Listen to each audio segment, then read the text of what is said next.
The following is brought to you by Bleacher Report. If you guys want to check out my live post-game reaction show, make sure to have the Bleacher Report app downloaded and ready to fire up right after the game. You'll find me in the Chargers section. Bolt up.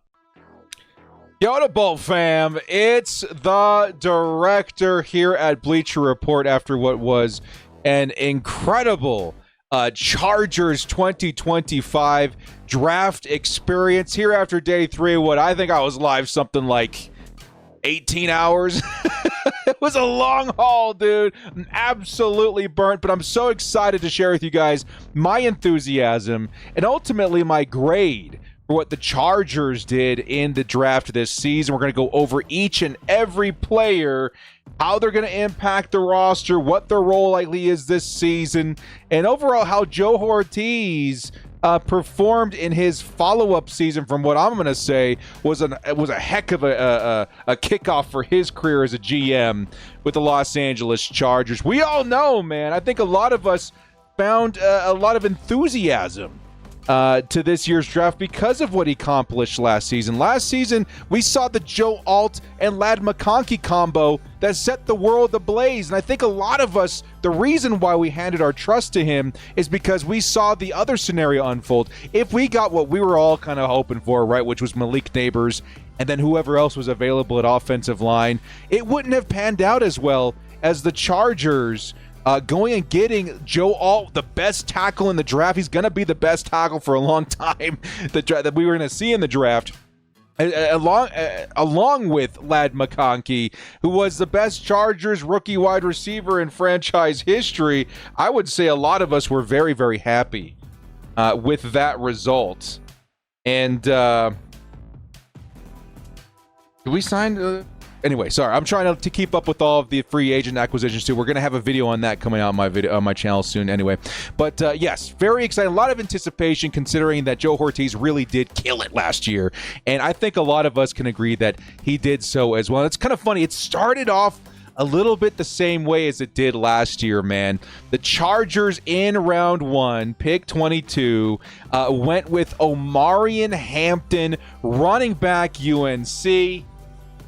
This is going to be so tough for me, man. We're going to be handing out grades with each and every player. I want you guys in the comments to follow along and let me know what your grade is going to be. But this feels a lot like the pick last year where Chargers fans were like, what are we doing, Joe Alt? We all wanted Malik Neighbors. Our guy was right there. I was there with you guys. In my chat, everybody wanted Matthew Golden, for good reason. Matthew Golden, fast. He's got the field stretching ability. We needed wide receiver. A whole lot of reasons to go Matthew Golden. But in the end, the Chargers decided to take their best player available on their board. And this is going to be very difficult for me because I'm very biased to this pick. This is my guy. If you guys were watching me in the huge mock draft experience that we put together, or Bleacher Report put together here on the platform a week ago and change, this was the player I selected in that mock draft because this is a player that I have been hyping up in my mind for weeks. Very early in our mock drafts, in my player study, Omarion Hampton stood out to me as a huge pivot in the Chargers' future and success on offense. So what I mean by that is the Chargers are undertaking a huge transformation in the Jim Harbaugh era. We knew that this team was going to start running the football a heck of a lot more. We knew the identity was going to be shifting, that, we're going to try and become that ground and pound unit. And last season, as much as we tried to make that happen, it just didn't quite feel like the personnel was built quite up to that yet, right? We had some offensive line moves that we had to make, but really the running back position,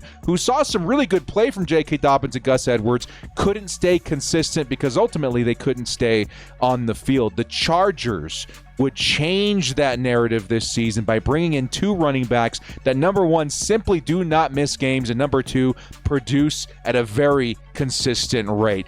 Now, Najee Harris being an excellent signing in free agency. He's going to be a great early down back for this team, and that caused a lot of Chargers fans to suggest to themselves, we don't need a running back because we have Najee Harris, who's on contract for just 1 season. Very early, I told myself that's not good enough for me. I love Najee Harris, and he has all the chance and opportunity in the world to become that running back 1 we all know him to be. But this draft class, this class of running back, is special. I was telling my chat along the way and my fans and on my channel along the way that this class of running back could define the position in the next 2 or 3 years. Ashton Gentu ended up going to the Raiders, unfortunately, is going to be one of the best running backs in the league. Omarion Hampton, for a lot of people, wasn't too far behind. And as a matter of fact, when entering into the league, there's a lot of speculation that maybe we even things out because Ashton Gentu, yes, he's going to be the better talent. He's the better talent at running back right now. But he went into a situation with the Raiders where they're getting better, but they still have a lot of establishing to do. The Chargers are a run-first team. They made some great moves on the offensive line. They already have JOLT and Rashawn Slater. They're going to run the football. The situation almost evens things out in terms of potential in the NFL. And I think you're going to see those two names heavily linked together for a long time. Omarion Hampton was flying under the radar, but now here he is with the Los Angeles Chargers. The perfect. I'm sorry. I'm kind of biased here. He's one of my favorite guys. I didn't think it was going to happen. When it happened, I was losing my mind. The perfect player to usher in the Jim Harbaugh, Greg Roman future. This is it, baby. You guys wanted to run the football. You're getting yourself a power back, an elusive back, a catching, receiving back. You're getting a blocker. You're getting a guy with speed, a guy with power, a guy with playmaking ability, a guy that can take it to the house from anywhere on the field. Omarion Hampton, dude, this is the definition of superstar running back in the NFL. And I'm very passionate about that. You guys, just wait. Just you wait. And even in his rookie season, you are going to have a massive respect for Omarion Hampton by the end of the season. He will be a face of the offense, defining player. You're going to think Chargers offense. You're going to think Justin Herbert, Omarion Hampton. Who's going to be an absolute beast. I'm so excited. We got ourselves, again, it's not a comp, but just like, I have so much faith in this guy. He could be the next Saquon Barkley later down the line. It's crazy. And he does everything, and you could ask from the position. He does it very, very well. So excited for Omarion Hampton, man. He's going to get an A+ from me. Everyone's going to disagree with me. I'm going to read the comments here for just a second. Another solid draft. You guys like a B+.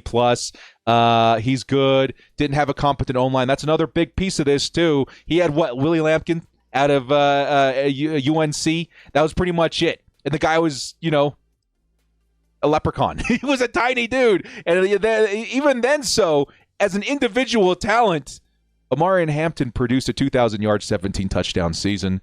And now imagine what he's going to do behind Mekhi Becton, Joe Alt, Rashawn Slater. Andre James sneakily could be a very good addition this season. Watch out, baby. It's going to be a good one. We got to move on, man. We got to move on. Next up, so an A+ for Omarion Hampton. And again, some people are going to really disagree with me there. I don't care, man. He was my guy coming into the draft. I didn't expect it to happen. It did happen. This is going to be such a pivot in the right direction, a step in the right direction to be the version of the Los Angeles Chargers required to contend for a Super Bowl. We got our piece there, baby. Let's go. Next up in round 2, the parade continued, man. I knew so many people that were very high on Trey Harris. And I'll be honest with you, as I was going through my mock drafts and getting to know these players, I kind of lumped them in with a lot of guys that I liked in and around that area. Of course, Trey Harris, Maynor was kind of in that area. Jack Besh, I think, was probably the other one that I had very close with him. And funny enough, I think he went after us to the Vegas Raiders. But what we were ultimately looking for in the second round, we were all pounding the table for. You guys can go check out the live stream. We were saying wide receiver. That's what we're looking at here. That's what we're seeing here. The value seems appropriate. The need is absolutely there. And Trey Harris, dude, this is such an amazing fit for the Chargers in terms of need and in terms of talent. And again, it's another great example of why in Joe Ortiz we trust. Yes, Matthew Golden would have been cool, but the running backs that everyone was pounding the table for were well gone before the Chargers pick in the second. Everybody wanted Quinshon Judkins and Trevion Henderson. The next guy, I don't know if he would have made as big of an impact. So to get Omarion Hampton and Trey Harris seems like the correct combo here. This is a really good wide receiver for the future. He's going to need to be eased in, but he's going to make a big impact now. And the situation he's being put into, being mentored by Mike Williams, is a very good. And having the quarterback play, I mean, Jackson Dart, cool, but now you got Justin Herbert, baby.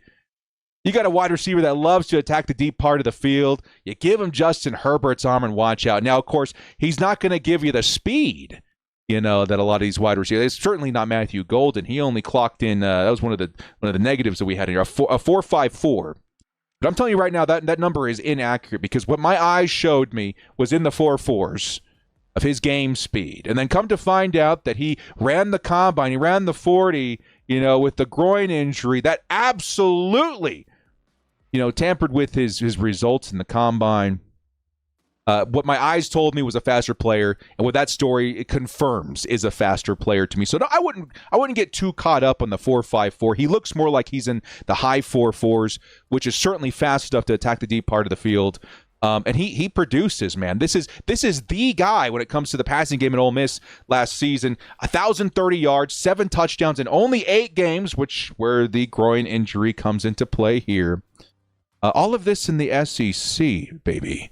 And I love to see that, man. This is a true boundary receiver, type of player the Chargers desperately needed on the outside. He's a bully out there, too. There's a theme you're going to find with the Chargers this season. Is that he's got bullies. We got bullies every. Bully. Big frame, 6'3".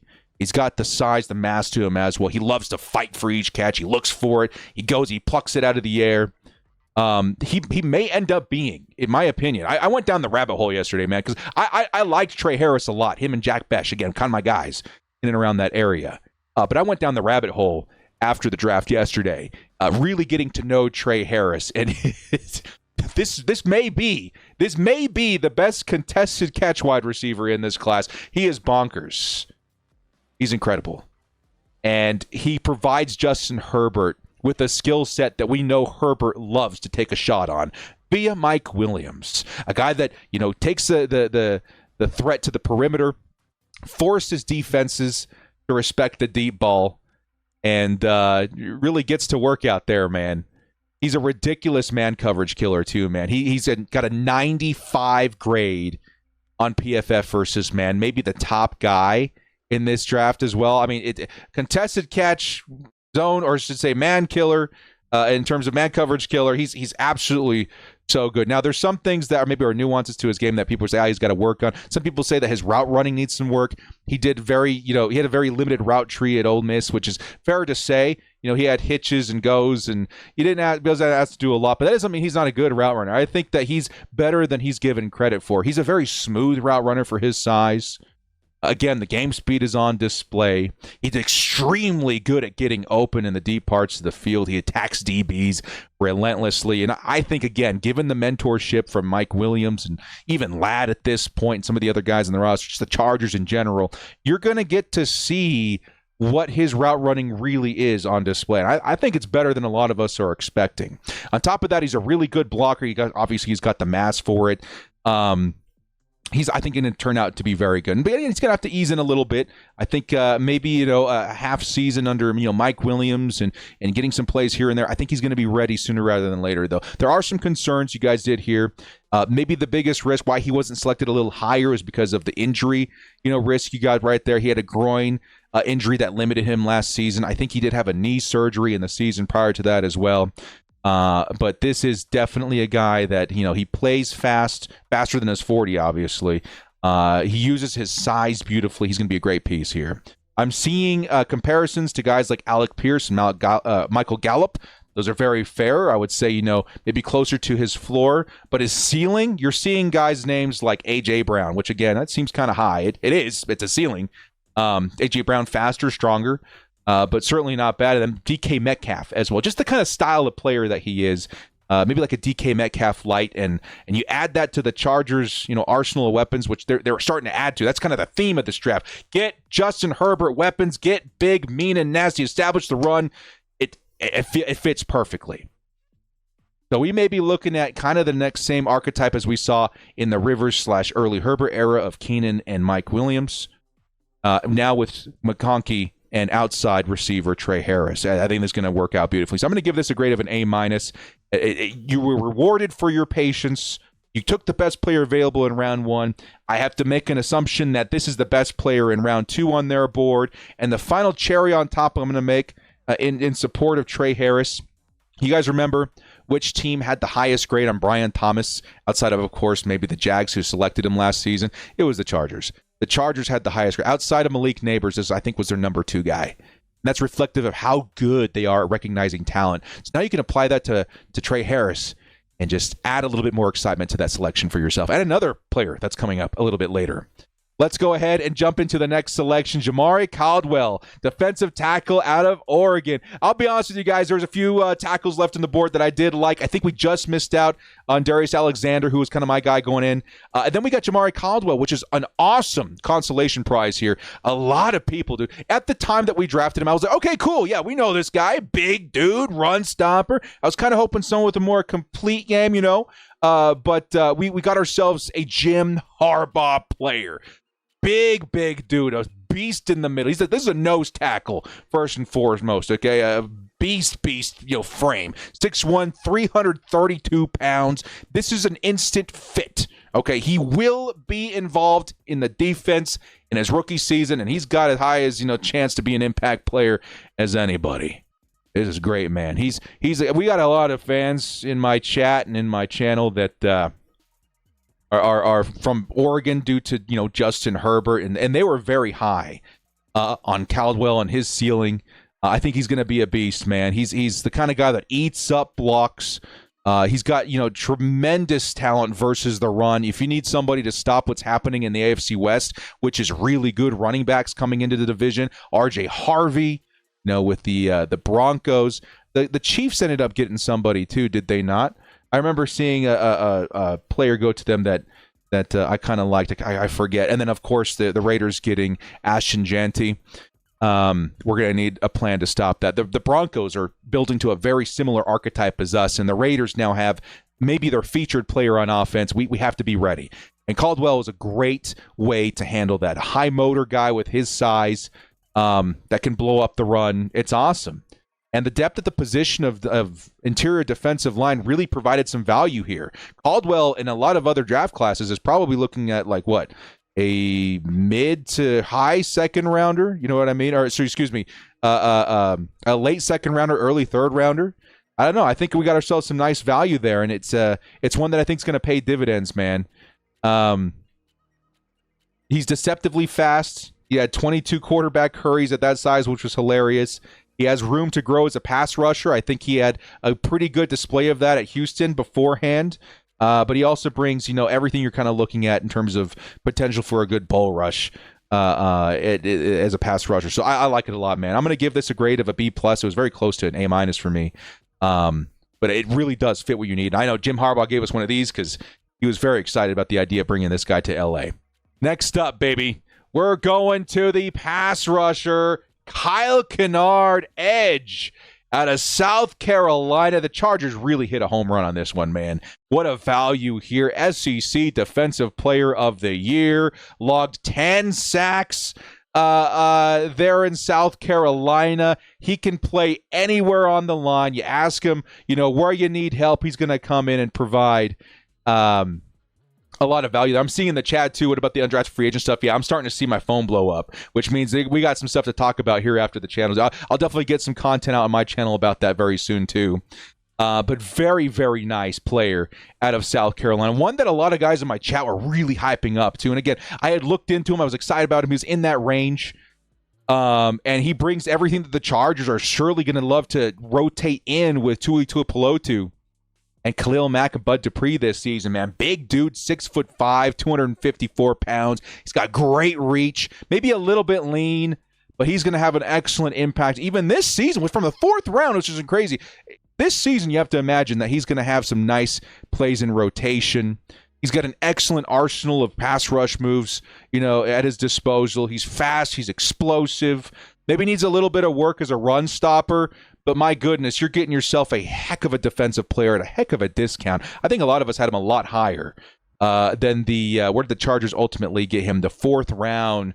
Kyle Kennard, man, the Nard dog, back at it again with the Chargers this season. He landed in a really good situation to be a really high-impact player there. So I'm going to give him an A, man. I think a lot of people are excited about this one. And I think the value, the need, of course, in the future is going to become apparent. It all kind of adds up to a solid A grade for Kyle Kennard. All right? Moving into the next round, we got, did we miss it? I think we missed one, guys. Oh, man. Okay, you guys are going to have to bear with me here for a second. I'm going to go grab a photo here because we cannot miss out on the wide receiver from Auburn. My wife's family are going to kill me for not knowing this guy more. Keandre Lambert Smith. We're going to grab a photo here for you guys here in just a second. This guy, dude, I feel like he's one of those sneaky guys that maybe ended up, under the radar for a lot of us. Here we go. This is a nice one. Nice sneak peek of that tight end here in just a second, though, man. Let's go back here. Keandre Lambert Smith, wide receiver, Auburn. This one definitely snuck up on me, man. I feel like Keandre Smith is one of those or Lambert Smith was one of those guys that we're looking maybe a little bit later, but I trust, and this is why this is so important. This is why I mentioned it earlier.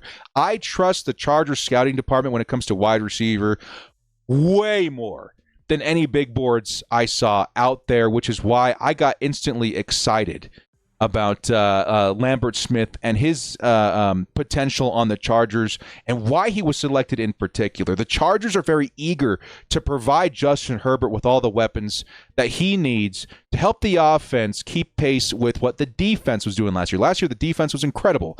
The offense was really lacking. We needed weapons. Herbert needed speed, and this guy's bringing in all of that. He's a fast player, ran a 4.37. Which, funny enough, we still don't know what the ceiling of that looks like because Auburn was definitely not the kind of the team that would air it out, to the area of the field where he definitely thrives. This dude, the stat that blew my mind is he's got an excellent 98.7 deep receiving grade. This man was born to attack the deep part of the field, and we already have Trey Harris out there, Mike Williams, but now we got a guy there with the speed and expertise to attack that part of the field. He's a great threat as a receiver himself, doesn't drop a lot of balls. He's a field stretcher, which is going to hand a lot more, space and opportunity for Ladd McConkey and company. I was quite surprised at how much I loved this pick. He does need to work on his route running. He needs more refinement, but he's got great awareness. He knows how to look for the football. He provides, exactly what we need in speed. He's a decent size as well at 6'1", 182 pounds. I'm very much so about it. I need to do more research on it, admittedly, but I'm very happy with the pick. I think it's going to end up working out very well for the Chargers. So I'm going to give this one a B, maybe fringe B. Let's go B+ on this one. I think B+, I think there's other areas maybe we could have attacked more aggressively. Tight end maybe would have been one of them, but it's really hard to argue with a speed wideout that can attack the deep part of the field that has such a high efficiency rating in that part of the field and not get excited about it. So I'm going to actually change it from B to a B+ right here, man. I'm very excited. The idea of what he can bring to the offense as a field stretcher. Speaking of a field stretcher, man, this one, if there was a pick that got my chat excited at the same time as got me, hyped to go look into a player more, it was Oronde Gadsden II. Now, there's another Chargers content creator that has been hyping this guy up forever. And I think it's because mainly of how efficient he was at Syracuse. He produced, but more so is that we were likely going to be needing to look at value at some point in the draft when it comes to tight end, because we were kind of positioned in a weird spot in a lot of rounds to go after some of the big dogs like Colston Loveland, Tyler Warren. Those guys were gone before us. We needed a wide receiver in the second round. Harold Fannin, maybe slipped away from us a little bit later. There's a lot of reasons why I was like, okay, we need some backup plans. And OG, what they're calling him here, really stands out as an exceptional receiving tight end. And I got to tell you guys, we had a 7.5-hour stream, so I had some time to go look into him and really fall in love with this idea, man. There's some big Chargers truthers out there were really hyping up this guy, and it's because he's a producer. He ran a 4.65, which would have been second at the combine at the tight end position. He put up 900 yards, 7 scores at Syracuse last year. He's a very sound route runner because he looks more like a big slot wide receiver than he does tight end, which really helps him in terms of production and availability for his quarterback. And it really brings that element to the offense that we've been missing from the tight end position. And that's vertical threat, man. He lined up in the slot a lot, too. I think maybe the most, if not second most, in football last season for tight ends. He produced 583 yards from the slot, which was the most among tight ends last year. He really is a diamond in the rough. When you're looking for sleepers, you're looking for guys that have the potential to really turn into a nice featured part of the offense, or at least a huge contributor from such a low position in the draft. I mean, OG is really standing out from a lot of these guys that we could have gone with. He's got huge hands. He doesn't drop the ball. He's got a nice 60.7 contested catch grade. His size at 6'5" is excellent. It's exactly what we need in the red zone. I really quickly fell in love with this pick, man. The Chargers also really believe in this guy, seeing as they traded up to get him in the 5th round, forfeiting 2 6th-round picks in order to go snag him. I'm sure they thought other teams were eyeing him as well as a big weapon for Justin Herbert. And he just adds to the plethora of names that we're providing Justin this season. I'm going to give this one a grade of a B+. Sure, we needed more help at tight end than what he's going to provide, but there's really no big requirement for him to go out there and be a huge tight end one right away. We've got Tyler Conklin. He's going to help ease him in, and of course, we'll be able to use him when necessary, maybe ease him into tight end 1 position in 2026. All right, I love the potential there. Next up, in round 6,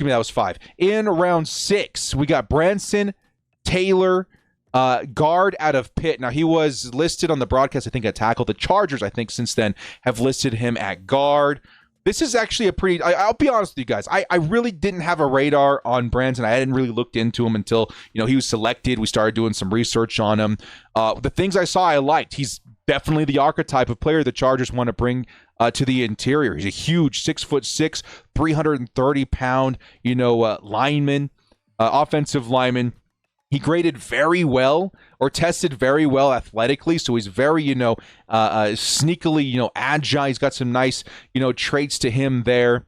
And he was really on a nice trajectory before getting hurt in Week 7 versus Cal, right? So he was starting to really build a profile for himself as a really prominent pass protector at that point before going down.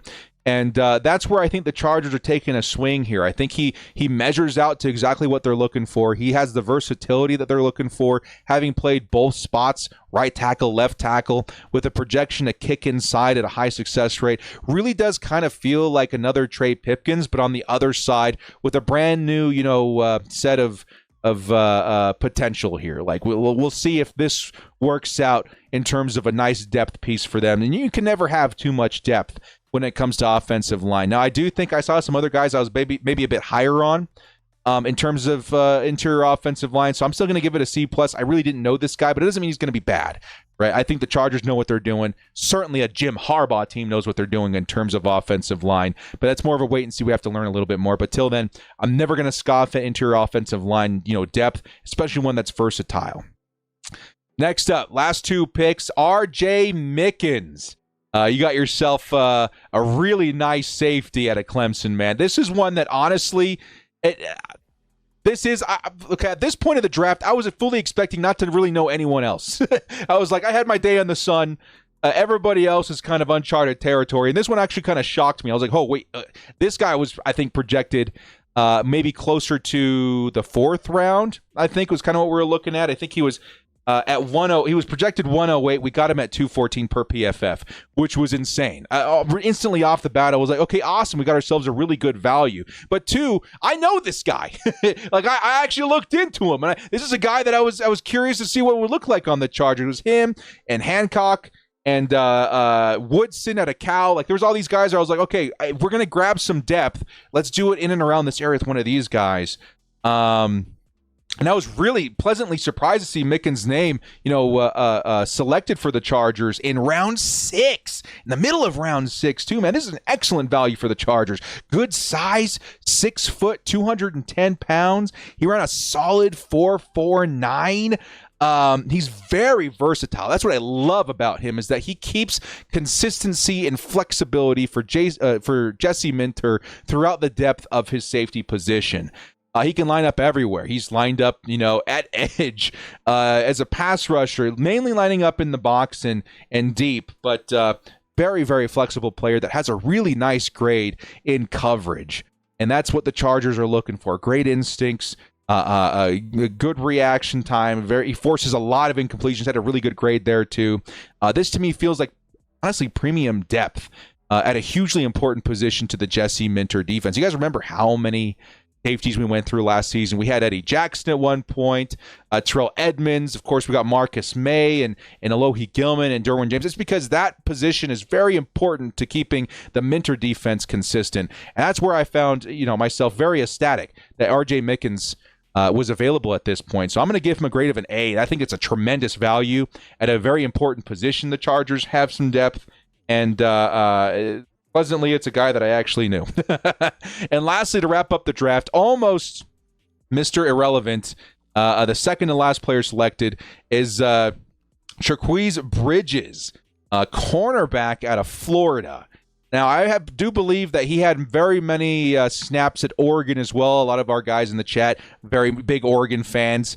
They like this guy a lot. And again, not a guy I'm super familiar with. I fully expect not to know a lot of guys in the late draft for the Chargers. But instantly when his player card flashed on the screen, I was like, ooh, okay. I like this guy, man. 6'3", just about 200 pounds. Yes, he transferred to the Gators later, but he mainly played outside corner. He's got the desired traits we're looking for. I looked him up. He's got a 4.45, 40 time under his belt. He's got, again, the size, the athletics that we're looking for. He graded very well versus the run, too. I'm pretty happy with that, man. Again, there was a lot of players on the board that I knew better, that I felt would be good values, like Kobe Bryant and Melo Dotson and all those guys, the Kansas guys, and just a lot of them that, you're thinking at this point, ooh, this is a big value. But at the end of the day, I was looking for the same thing. I was looking for big-bodied, physical outside corners that play well versus the run. And Bridges provides all of that. Again, lack of familiarity is going to hurt his grade. That's on me. But I think, Jesse Minter seemed pretty excited talking to him over the phone. So I'm going to give him a grade of a B-, pretty much rounding out the Chargers grade. I'm not quite sure where exactly, if you put it in a calculator, what it'll look like, but it feels like an A- for me. An A- grade for the Chargers, and what is the follow-up draft for Joe Ortiz after his debut as a GM. And I think he absolutely killed it. I think we moved the offense in the direction of where it needs to be to play, or I should say, play to the level what the defense was providing last season. Defense, big reason why we won 11 games. Offense needed help, very evident of that. And we really attacked it this season with Amari and Hampton. Trey Harris went after another wide receiver at Keandre Lambert-Smith. We got the highly athletic and very skilled receiving tight end in Aronde Gadsden. We added some depth at offensive line. It feels like all of a sudden everyone's screaming, let's get the Chargers some weapons, let's get Justin Herbert some weapons. We added, 1, 2, 3 at very worst. Like that's absolutely insane, man. 4 with the tight end. 4 weapons in the draft for Justin Herbert. And don't mistake me. Omari Hampton is a great receiving back too, so that's definitely, and we all know that a good run game opens up the pass. It's incredible. I'm just so excited to get to the season now to see how all of this translates. I'm excited to get to camp to see how the battles turn out, right? What's going on with Quentin Johnston? We got so many new wide receivers entering the fold now. It's going to be intense, man. But if anything, it just feels like another big win from Joe Ortiz, bringing in guys that a lot of us, kind of knew were going to be good. And to our surprise, it actually happened. That's something we're not used to as Chargers fans, which is why I think my overall grade for the Chargers this season is an A-. It's got to be very close. It could be A even, but A-, very close to what happened last season. And I think the result's going to be just as exciting. Well, guys, thank you so much for joining me. This has been the Director here on Bleacher Report. If you like what you saw, hit us up with a follow on the way out. We'll see you next time. As always, bolt up, stay frosty, and let's go Chargers, baby. Bolt up, dude. Heck of a draft for Joe Ortiz in 2025, baby.